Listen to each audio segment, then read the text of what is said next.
Kozhikode BJP പൊതുസമ്മേളനത്തിൽ ദേശീയ അധ്യക്ഷൻ J P Nadda സംസാരിക്കുന്നു. തത്സമയം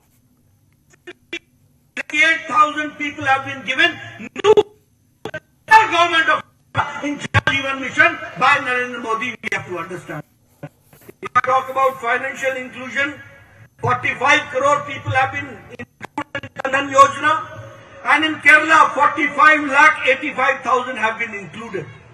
The same way, if I talk about the support given to Kerala, I would like to make it clear that the petrochemical project of BPCL allocated a budget of 6,000 crore rupees to Kerala through BPCL for petroleum project that we have to understand. Here I would also like to make it clear that the international cruise Sagarika Kochi port promotion for tourism is also there, and 25.72 crores have been allocated, and we are going to make Kochi as the international tourist destination that we have to understand. The same way, the Marine Engineering Training Institute, the Vijayanna, the Cochin Shipyard Limited, all this is in that very direction which we have to understand. Not only that, I would also like to make it very clear here that under the Pradhan Mantri Gram Sadak Yojana, it is 3,769 kilometer road length has been completed, and 402 habitations have got now all-weather road that we have to understand. If I talk about Sagarmala, 65 projects and 18,081 crore rupees is being sent. 16 projects are completed, 49 projects are underway that we have to understand. If I talk about road projects, Bharatmala Pariyojana, length of 676 kilometers has to be made. 83.78 kilometers have been upgraded, and 6 lanes are underway, and 204 kilometers are to be made, and for that 4,035 crores have been kept. This has been done for Kerala by Government of India, we have to understand. If I talk about Pradhan Mantri Awas Gramin Yojana, 19,746 houses have been completed in Gramin area and rural area, and 1 lakh dwelling units have been constructed in urban area. This is the change which has taken place. Government of India, we have to understand. If I talk about Pradhan Mantri Awas Gramin Yojana, 19,746 houses have been completed in Gramin area and rural area, and 1 lakh dwelling units have been constructed in urban area. This is the change which has taken place. If I talk about Jal Jeevan Mission, 70 lakh houses have been covered. The same way, if I talk about Pradhan Mantri Arogya Yojana, the Ayushman Bharat, 36 lakh 85,000 people are covered, and it is 2,959 people who have been benefited. All this I am talking about because Pinarayi Vijayanna says that nothing is being done for government of Kerala. For government of Kerala, everything has been provided, right from infrastructure, from tourism development, from urban housing, from Gramin housing, for Pradhan Mantri Garib Kalyan Ann Yojana, for giving them the food facility. Everything has been done, and at the same time I would like to say that in railways also and infrastructure, special attention has been given to people of Kerala. That I would like to emphasize here.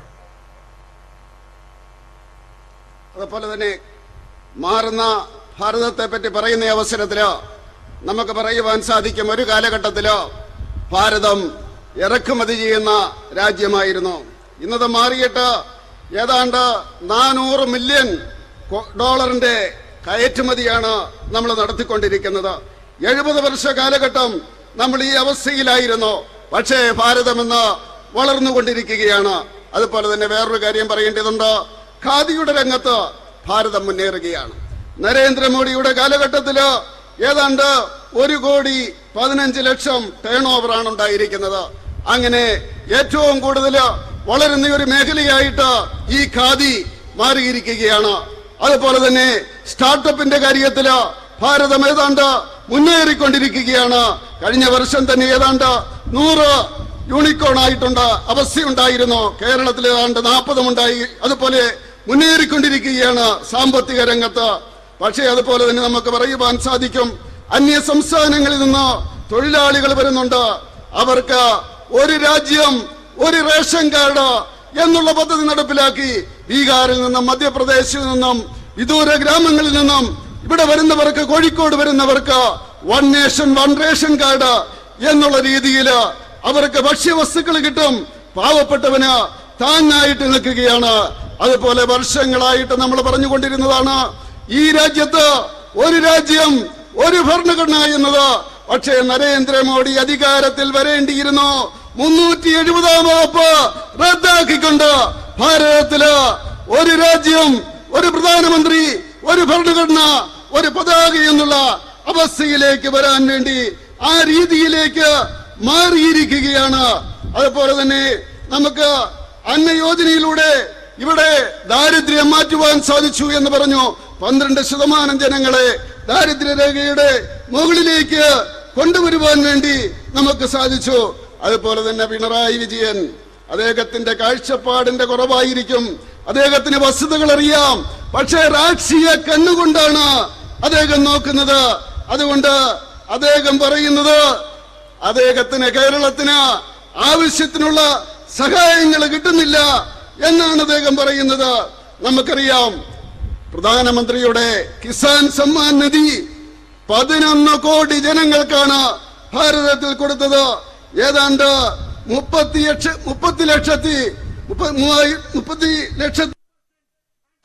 കോടി ജനങ്ങൾക്കാണ് ഭാരതത്തിൽ കൊടുത്തത്. ഏതാണ്ട് 30 ലക്ഷത്തിലേറെ ആൾക്കാർക്ക് കേരളത്തില് ആ കിസാൻ സമ്മാൻ നിധി കൊടുക്കുകയുണ്ടായി. അതുപോലെ തന്നെ നമുക്കറിയാം, ജൽജീവൻ പദ്ധതി 12 കോടി ജനങ്ങൾക്കാണ് ഭാരതത്തില് കണക്ഷൻ കൊടുത്തിരിക്കുന്നത്. ജൻജീവനിലൂടെ 17,68,000 ജനങ്ങൾക്ക് കേരളത്തില് കൊടുക്കുവാൻ വേണ്ടി സാധിച്ചു. അങ്ങനെ അതുപോലെ നമുക്കറിയാം, ഏതാണ്ട് 45 കോടി ജനങ്ങൾക്ക് ജൻധൻ പദ്ധതി കൊടുത്തു. 45,850 പേർക്ക്, 45,85,000 പേർക്ക് ഇവിടെ കേരളത്തിൽ കൊടുക്കുവാൻ സാധിച്ചു. അതുപോലെ തന്നെ കൊച്ചിയില് BPCL-ന് 6,000 കോടിയാണ് നരേന്ദ്രമോദിയുടെ സർക്കാർ കൊടുത്തത്. അതുപോലെ തന്നെ കൊച്ചിയില് സഹകാരി മേഖലയില് ഏതാണ്ട് ക്രൂസിന്റെ സഹകാരി മേഖലയില് 27.72 കോടി കൊടുക്കുവാൻ സാധിച്ചു. അങ്ങനെ ഇന്റർനാഷണൽ ടൂറിസ്റ്റ് കേന്ദ്രമായിട്ട് കൊച്ചിയെ മാറ്റുവാൻ സാധിച്ചു. മറൈൻ ടെക്നിക്കൽ ഇൻസ്റ്റിറ്റ്യൂട്ടുകൾ കൊച്ചിയിൽ വന്നു. അതുപോലെ തന്നെ കൊച്ചി ഷിപ്പ്യാർഡിന്റെ വികസനം നടത്തുകയുണ്ടായി. ഗ്രാമീണ സടക്ക് യോജനയുടെ അടിസ്ഥാനത്തിൽ ഏതാണ്ട് 3,740 കിലോമീറ്റർ നിർമ്മിച്ചുവെങ്കിൽ 400 കിലോമീറ്റർ കേരളത്തില് നിർമ്മിക്കുകയുണ്ടായി. അങ്ങനെ നിരന്തരമായിട്ടുള്ള പ്രവർത്തനത്തിലൂടെ കേരളത്തില് നമുക്ക് ഭാരത് മാലയില് കിട്ടിയത് ഏതാണ്ട് 83.78 കിലോമീറ്റർ ആണ്. അതുപോലെ തന്നെ അത് ഭാരതത്തില് മൊത്തത്തില് 675 കിലോമീറ്റർ ആണ് ഉണ്ടായിരുന്നത്. ആ രീതിയിൽ എല്ലാ രംഗത്തും നമുക്ക് കാണുവാൻ സാധിക്കും പുരോഗതിയിലേക്കാണ് ഈ സർക്കാർ നയിക്കുന്നതെന്ന്. ഏതാണ്ട് ആയുഷ്മാൻ ഭാരതില് 36,80,500 കേരളത്തില് ജനങ്ങൾക്ക് കൊടുത്തു. ആ രീതിയിൽ നമുക്ക് നോക്കിയാല് എല്ലാ രംഗത്തും കേരളത്തിന് വേണ്ടി ഈ സർക്കാർ സഹായം ചെയ്തുകൊണ്ടിരിക്കുകയാണ്. സ്റ്റാൻഡപ്പിന്റെ രംഗത്ത് 2,500 സ്റ്റാൻഡപ്പുകൾക്കാണ് സഹായം കൊടുത്തത്. അതുകൊണ്ട് ഞാൻ പറയാൻ ആഗ്രഹിക്കുകയാണ്, നരേന്ദ്രമോദിയുടെ ഈ സർക്കാർ കേരളത്തിന്റെ അടിസ്ഥാന വികസനം മുതല്, ഗ്രാമവികസനം മുതല്, ടൂറിസം മുതല്, അന്നയോജന പദ്ധതിയുടെ അടിസ്ഥാനത്തിലുള്ള പദ്ധതികൾ മൂലം റെയിൽവേയുടെ പ്രത്യേക പരിഗണനയുടെ അടിസ്ഥാനത്തില് ഈ ഭാരതത്തിലെ സർക്കാർ കേരളത്തെ സഹായിച്ചുകൊണ്ടിരിക്കുകയാണ്. എല്ലാ മേഖലയിലും സഹായിക്കുകയാണ്. ഭാരതം മുന്നേറുകയാണ് എന്ന് പറയുവാൻ ഞാൻ ആഗ്രഹിക്കുകയാണ്. Friends, we all know that the government here in Kerala, under the leadership of Pinarayi Vijayanna, the left front government, the CPM government, always gives an impression that it treats every section of the society equal. It poses to be neutral. But here I would like to say that it is encouraging the Islamic terrorism. The Islamic terrorism is getting patronage of the CPM government, and Kerala has become the breeding center for Islamic terrorism. That we have to understand. I would also like to share with you that Kerala society at large is in discomfort. Kerala society at large is uncomfortable and disturbed because of the fast demographic changes which is taking place. And religious leaders, especially from the Christian community, has been raising such issues time and again. We have to understand that why the religious community and especially the Christian community is raising issues of change in the demographic change which is taking place in the society. There are also concerns that narcotic jihad has also been raised by the Christian community and also by the religious leaders.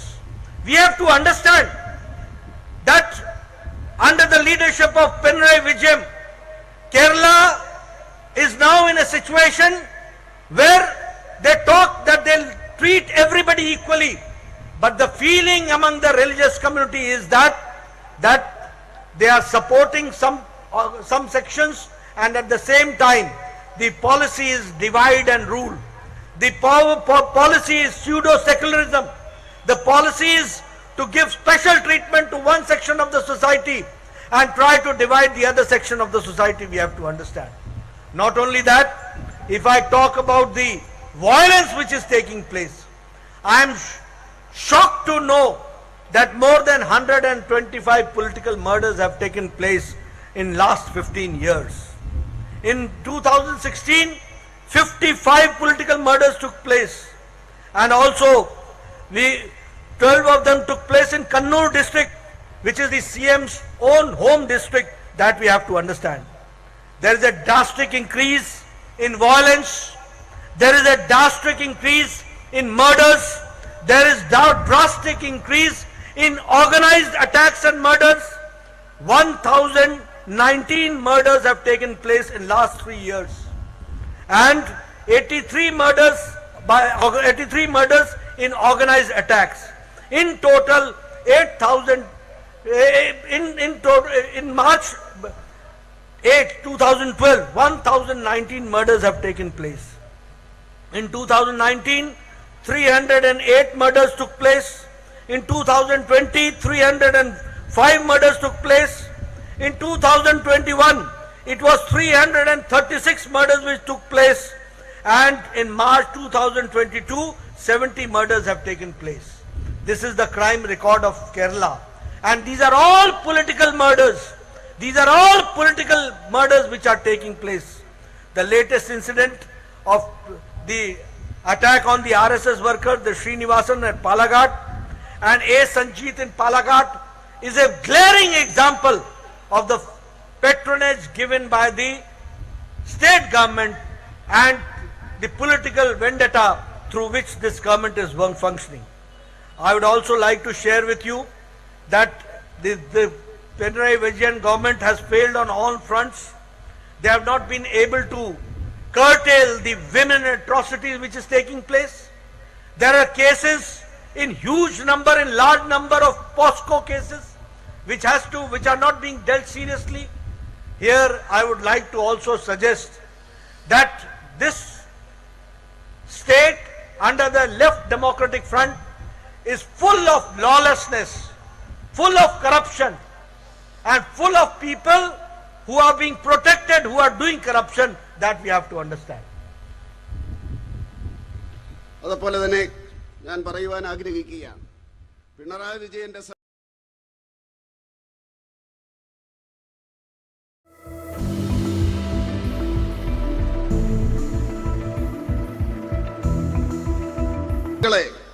സഹായിക്കുകയാണ് എന്ന് പറയുവാൻ ആഗ്രഹിക്കുകയാണ്. ഇസ്ലാമിക ഭീകരവാദത്തിന്റെ വളർത്തു കേന്ദ്രമായിട്ട് കേരളം മാറിയിരിക്കുകയാണ്. കേരളീയ സമൂഹം അസ്വസ്ഥമാണ്. കാരണം ഈ മതങ്ങളുടെ ജനസംഖ്യയിലുണ്ടാകുന്ന മാറ്റങ്ങള് അത് ജനങ്ങളെ അസ്വസ്ഥരാക്കുന്നു. മാത്രമല്ല ക്രിസ്ത്യൻ സമൂഹം അവരത് പ്രകടിപ്പിക്കുന്നുമുണ്ട്. അവരുടെ അസ്വസ്ഥത അവര് പ്രകടിപ്പിക്കുന്നു. അവര് നർക്കോട്ടിക് ജിഹാദിനെ പറ്റി പറയുന്നു. അവരുടെ ആ അസ്വസ്ഥത അത് പരിഹരിക്കുവാൻ വേണ്ടിയല്ല പിണറായി വിജയന്റെ സർക്കാർ ശ്രമിക്കുന്നത് എന്ന് പറയുവാൻ വേണ്ടി ഞാൻ ആഗ്രഹിക്കുകയാണ്. അവിടെ കപട മതേതരത്വമാണ് കാണിക്കുന്നത്. ജനങ്ങളെ തമ്മിലടിപ്പിക്കുകയാണ്. അതുപോലെ തന്നെ ജനങ്ങളെ വിഭജിച്ചുകൊണ്ട് ഭരിക്കുവാൻ വേണ്ടിയാണ് അവര് ശ്രമിച്ചുകൊണ്ടിരിക്കുന്നത്. ഇതിന് അവസാനമുണ്ടാകേണ്ടിയിരിക്കുന്നു. ഈ ഇസ്ലാമിക ഭീകരവാദത്തെ സഹായിക്കുന്ന ഈ രീതി അവസാനിപ്പിക്കണമെന്ന് ഞാൻ ആഗ്രഹിക്കുകയാണ്. അതുപോലെ തന്നെ കേരളത്തില് രാഷ്ട്രീയ അക്രമങ്ങള് അങ്ങനെ വളർന്നുകൊണ്ടിരിക്കുകയാണ്. ഏതാണ്ട് 125 രാഷ്ട്രീയ കൊലപാതകങ്ങൾ നടന്നു. അതില് 15 അത് പിണറായി വിജയന്റെ കണ്ണൂർ ജില്ലയിലാണ് എന്ന് പറയുവാൻ ഞാൻ ആഗ്രഹിക്കുകയാണ്. അതുപോലെ 2015 55 കൊലപാതകങ്ങൾ നടന്നു. അതിൽ 12 കണ്ണൂർ ജില്ലയിലായിരുന്നു. അങ്ങനെ അക്രമങ്ങളും കൊലപാതകങ്ങളും സംഘടിത കൊലപാതകങ്ങളും നിരന്തരമായിട്ട് നടന്നുകൊണ്ടിരിക്കുകയാണ്. 1019 കൊലപാതകങ്ങളാണ് 3 വർഷങ്ങൾ കൊണ്ട് നടന്നത്. അതിൽ 83 കൊലപാതകങ്ങള് സംഘടിതമായിട്ടുള്ള കൊലപാതകമായിരുന്നു. അതുപോലെ 2019 312 കൊലപാതകങ്ങൾ നടന്നു. 2020 308 കൊലപാതകങ്ങൾ നടന്നു. 2021 336 കൊലപാതകങ്ങൾ നടന്നു. 2022 മാർച്ച് വരെയും 70 കൊലപാതകങ്ങൾ നടന്നു. ഈ രാഷ്ട്രീയ കൊലപാതകങ്ങള് നിരന്തരമായിട്ട് നടന്നുകൊണ്ടിരിക്കുകയാണ്. പാലക്കാട്ടെ ശ്രീനിവാസന്റെയും സജിത്തിന്റെയും കൊലപാതകം സ്റ്റേറ്റ് ആസൂത്രണം ചെയ്ത് നടപ്പിലാക്കിയതാണെന്ന് പറയുവാൻ ഞാൻ ആഗ്രഹിക്കുകയാണ്. ഈ സർക്കാർ, പിണറായി വിജയൻ സർക്കാർ എല്ലാ രംഗത്തും പരാജയപ്പെട്ടിരിക്കുകയാണ്. സ്ത്രീകൾക്ക് നേരെയുള്ള അതിക്രമങ്ങള് അതിവേഗം വർദ്ധിച്ചുകൊണ്ടിരിക്കുകയാണ്. കുട്ടികൾക്കെതിരെയുള്ള അക്രമങ്ങള്, പോസ്കോ കേസുകള് വർദ്ധിച്ചുകൊണ്ടിരിക്കുകയാണ്. ഈ സർക്കാർ ക്രമസമാധാനം നശിപ്പിച്ച ഒരു സർക്കാരാണ്. അഴിമതിയെ പ്രോത്സാഹിപ്പിക്കുന്ന സർക്കാരാണ് എന്ന് പറയുവാൻ ഞാൻ ആഗ്രഹിക്കുകയാണ്. Friends, not taking much of your time, first of all, I would like to salute my workers of Kozhikode. I would like to salute my workers of Kerala who are fighting the state-sponsored violence, who are sponsoring violence, murders which are taking place, and you all are fighting on the ground. I would like to say that in a democratic manner, with cooperative federalism also, and in the democratic manner, we will fight and bring the culprits to the books. We will see to it that law takes its own course, and those who are culprit, they are brought to the books. That we will see to it. And I would also like to say that people of Kerala are not going to accept the left ideology for long. They are going to go for nationalist forces, and that is why I would request my workers to work day in and day out very hard. Go to the people, make them understand the pro-people policies of NDA government, the pro-people policies of Narendra Modi, and how country is going stronger from pillar to pillar, and how from strength to strength, and how we are going forward in that direction under the dynamic leadership of Narendra Modi. And Kerala is also going to join hands with our ideology in coming times. That we have to understand. We have to go to the people and make them understand this. Thank you very much for giving me a very patient hearing at this point of time. Thank you very much. ഈ കോഴിക്കോട്ടെ പ്രവർത്തകരെ ഞാൻ salute ചെയ്യുന്നു. കേരളത്തിലെ ജനങ്ങളെ salute ചെയ്യുന്നു. ഇവിടുത്തെ സംസ്ഥാന സർക്കാർ നേതൃത്വം കൊടുക്കുന്ന അക്രമത്തെ, കൊലപാതകത്തെ ശക്തമായിട്ട് എതിർത്തുകൊണ്ട്, ചെറുത്തു നിന്നുകൊണ്ട്, അതിനെ അതിജീവിച്ചുകൊണ്ട് ഭാരതീയ ജനതാ പാർട്ടിയുടെ ആശയം പ്രചരിപ്പിക്കുന്ന ഈ കേരളത്തിലെ പ്രവർത്തകരെ ഞാൻ സല്യൂട്ട് ചെയ്യുകയാണ്. തീർച്ചയായിട്ടും ജനാധിപത്യ രീതിയില്, അതുപോലെ സഹകരണ ഫെഡറലിസത്തിന്റെ രീതിയില് നമ്മൾ ശക്തമായിട്ട് മുന്നേറണം. ഇവരെ പരാജയപ്പെടുത്തണം. നിയമത്തിന്റെ വഴിയിലേ സഞ്ചരിക്കാൻ പാടുള്ളൂ. ഞാൻ പറയുവാൻ ആഗ്രഹിക്കുന്നു, കേരളത്തിലെ ഇടതുമുന്നണിക്ക് അധികം ജീവനില്ല, അധികം മുന്നോട്ട് പോകില്ല. അവരുടെ ആശയം തകരുക തന്നെ ചെയ്യും. ദേശീയ ആശയം ഏറ്റെടുത്തുകൊണ്ട് ജനങ്ങൾ ഭാരതീയ ജനതാ പാർട്ടിയെ സ്വീകരിക്കുക തന്നെ ചെയ്യും. അതുകൊണ്ട് എനിക്ക് പ്രവർത്തകരോട് പറയാനുള്ളത്, ജനങ്ങളിലേക്ക് പോകുക. NDA സർക്കാരിന്റെ നേട്ടങ്ങള്, നരേന്ദ്രമോദിയുടെ നേട്ടങ്ങള് അത് ജനങ്ങളിൽ എത്തിക്കുക. അങ്ങനെ നമ്മുടെ ആശയം പ്രചരിപ്പിച്ചുകൊണ്ട് ഭാരതീയ ജനതാ പാർട്ടിയുടെ പതാക കേരളത്തിൽ പറക്കുന്നതിന് വേണ്ടി നിങ്ങൾ സഹകരിക്കണം എന്ന് മാത്രം പറഞ്ഞുകൊണ്ട് അവസാനിപ്പിക്കുന്നു. നന്ദി, നമസ്കാരം. നന്ദി, നമസ്കാരം. നന്ദി പ്രകാശിപ്പിക്കാൻ വേണ്ടി പ്രശാന്ത് കുമാറിനെ ആദരവോടെ ക്ഷണിക്കുന്നു. പരിപാടി കഴിഞ്ഞാൽ മുഴുവൻ ജില്ലാ BJP പൊതു സമ്മേളനത്തിൽ ഇടതുപക്ഷ സർക്കാരിനെയും പിണറായി വിജയനെയും കുറ്റപ്പെടുത്തിക്കൊണ്ട് JP നദ്ദയുടെ പ്രസംഗം. ഇസ്ലാമിക തീവ്രവാദം സംസ്ഥാനത്ത് വളർന്നുകൊണ്ടിരിക്കുകയാണ്. സംസ്ഥാനത്ത് അക്രമം വളരുകയാണ്. പിണറായി വിജയൻ എല്ലാത്തിനെയും രാഷ്ട്രീയമായി കാണുകയാണ് എന്നും JP നദ്ദയുടെ രൂക്ഷമായ വിമർശനമാണ്. നരേന്ദ്രമോദി സർക്കാർ കേരളത്തിനായി നിരവധി പദ്ധതികളാണ് നടപ്പാക്കിയത്.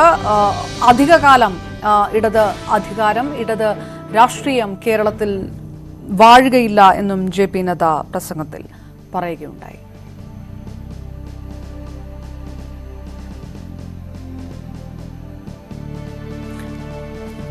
കൂടുതൽ വാർത്തകൾക്ക് മുമ്പ് ഇടവേള.